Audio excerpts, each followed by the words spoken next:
नमस्कार. तनुजाज रेसिपीजमध्ये तुम्हा सर्वांचं स्वागत आहे. तर आज मी अतिशय टेस्टी, चमचमीत आणि झणझणीत अशी कोळंबी मसाल्याची रेसिपी बनवणार आहे. तर अतिशय छान टेस्टी असा थोडासा रस्सा बनवलाय मी. जास्त अगदी अशी घट्ट ग्रेव्ही नाही बनवलेली. तर खायलाही टेस्टी, बनवायलाही सोपी अशी ही रेसिपी आहे. तर बघू शकता तुम्ही अतिशय मस्त अशी तर्री पण आलेली आहे. तर खूप जास्त मसाले वगैरे काही वापरलेले नाहीत. अगदी साध्या सोप्या पद्धतीने बनवली आहे. तर रेसिपीला सुरुवात करूया. तर सर्वात आधी लसूण, त्यानंतर कोकम आहे, कांदे आहेत 2 मोठे, त्यानंतर 2 टोमॅटो आहेत आणि ओलं खोबरं घेतलंय. तर हे सर्व जे आहेत मसाले ते कच्चेच वाटून घेतलेत. त्यानंतर मी त्यामध्ये कोथिंबिरीच्या काड्या टाकल्यात थोड्या. कोथिंबिरीच्या काड्यांमुळे त्याला फ्लेवर खूप छान येतो आणि टेस्टही खूप छान येते. तर हा मसाला असाच कच्चा वाटायचा आहे आणि त्यामुळे त्याला परतण्यासाठी जरा थोडा जास्त वेळ लागणार आहे. 10 ते 15 मिनिट आपल्याला तो परतून चांगला घ्यावा लागणार आहे, कारण सर्व जे पदार्थ आहेत तर ते कच्चे वापरलेत सर्व साहित्य. तर तेल पण थोडं जास्त वापरायचं आपल्याला. तर्रीदार नॉनव्हेजच्या ज्या रेसिपी येतात तर्रीदार आणि चमचमीतच छान लागतात. साधारणतः एक 3-4 चमचे इतकं तेल टाकलंय. तेल छान गरम झालं की त्यामध्ये थोडीशी आलं लसूण पेस्ट टाकली आहे आणि त्यानंतर आपण जी बनवलेली ग्रेव्ही होती ती टाकली आणि ती परतून घेतली एक 5 मिनिटं आणि त्यानंतर त्यामध्ये मसाले ऍड करायचे. तर त्यामध्ये साधारणतः एक 2-3 चमचे कांदा लसूण मसाला जो घरी बनवलेला आहे तो ऍड केलाय आणि त्याच्यानंतर त्यामध्ये काळा मसाला आहे हा, जो एक 2 चमचे इतका काळा मसाला टाकलाय. ह्याने चव खूप छान येते भाजीची. त्यानंतर हळद पावडर आहे अर्धा चमचा जिरे पावडर आहे, 2 चमचे इतकी धने पावडर आहे, चवीपुरतं मीठ ऍड करणार आहे आणि हे सर्व जे मसाले आहेत कोरडे तर ते आता या ग्रेव्हीमध्ये छान मिक्स करायचे. तर थोडासा रंग किंवा तर्री छान येण्यासाठी त्याला मी जो कश्मीरी लाल मिरची पावडर आहे तर तो ऍड केलाय मसाला आणि त्यानंतर ते छान असं परतून घेतलंय.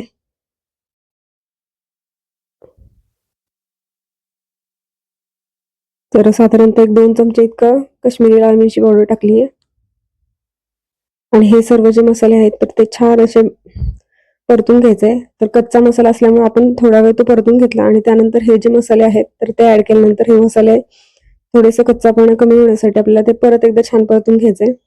त्यामुळे जो आपला कच्चा जो आधीचा जो कांदा वगैरेचा मसाला आहे तर तो पण छान परतला जाईल आणि थोडंसं लागतंय.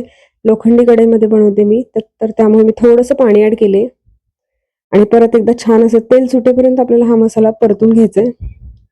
साधारणतः एक 15 मिनिटं तरी लागतात मसाला परतून घेण्यासाठी, कारण कांदा वगैरे आपण भाजलेला नाही. कांदा जर भाजलेला असेल तर एक 5 मिनिटातच आपल्याला हा मसाला आहे तर तो भाजला जातो चांगला परत.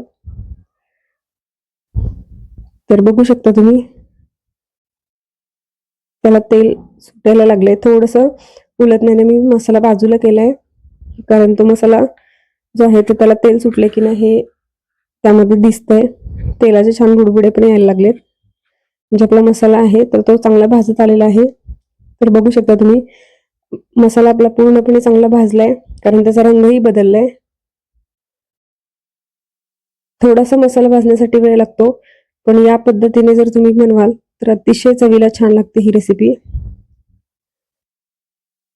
तर मसाला भाजून झाला की त्यामध्ये कोळंबी आहे तर त्या स्वच्छ धुवून घेतलेल्या आहेत आणि त्याचं जे वरचं आवरण आहे तर ते काढून घेतलेलं होतं आणि मग स्वच्छ धुवून घेतलेत आणि आता ते ऍड केले त्याच्यामध्ये आणि मसाल्यामध्ये छान परतून घ्यायचं. एक 2-3 मिनिट आपल्याला हे जे आहे तर ते परतून घ्यायचंय आणि या रेसिपीसाठी मी पाणी पण आहे तर ते गरम पाणी वापरले.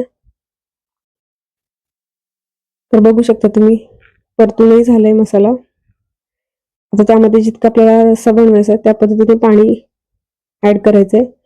जर आपल्याला ग्रेव्ही थोडीशी घट्ट जास्त ठेवायची असेल तर पाणी थोडं कमी वापरलं तरी पण चालेल. तर गरम पाण्यामुळे याची चव खूप छान येते मसाल्याची. बघू शकता तुम्ही त्याला छान उकळी आली आहे. तर अतिशय टेस्टी आणि चमचमीत कोळंबीची भाजी आहे तर ती तयार आहे.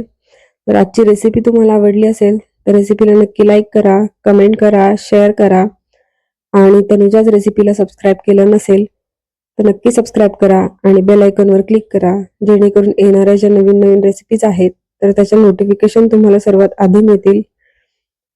तर बघू शकता तुम्ही खूप छान अशी तर्री आलेली आहे भाजीला.